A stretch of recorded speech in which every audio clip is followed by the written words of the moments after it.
Beneath heavy ocean cables and massive server racks that connect the internet, every single piece of data eventually has to pass through a silicon microchip. To make sure that data reaches the right destination, we use routing addresses, formatted exactly like this one. 4 numbers, separated by periods. It's clean, organized, and designed specifically for a human network engineer to read. But physical networking hardware doesn't process base 10 mathematics. A router operates entirely on electrical states, registering only whether a signal is on or off. So, from a machine's perspective, that familiar IP address actually looks like this diagram here. It is an unbroken, continuous string of 32 ones and zeros.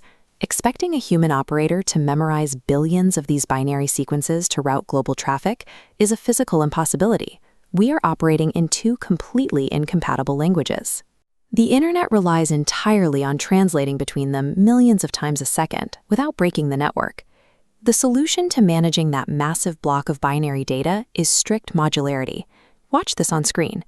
The system takes that 32-digit sequence and slices it into 4 identical chunks.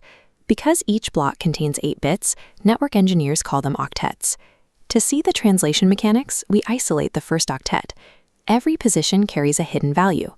Reading left to right, they start at 128 and half down to 1. Converting this to a decimal is a straightforward game of addition. If the machine reads a binary 1, the corresponding place value is activated. If it reads a 0, that value is simply ignored. Take the active values, in this case 128 and 64, add them together and you get exactly 192. That quick arithmetic happens instantly across all 4 blocks, turning a wall of raw code into a perfectly formatted decimal attest. But network traffic flows both ways.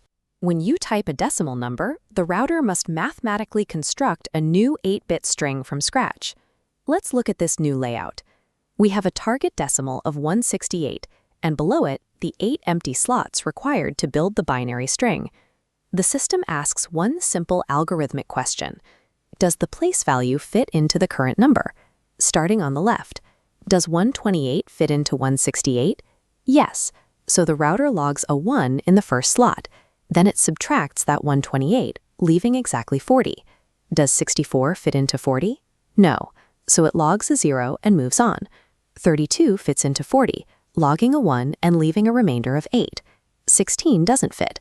8 fits exactly, bringing our remainder to 0. The remaining slots are filled with zeros.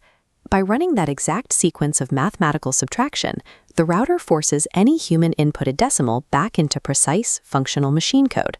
Once all 4 octets have been processed independently, the architecture is reassembled. The strings slide back together, locking into a single operational unit. This provides the final, instant translation into the complete routing address.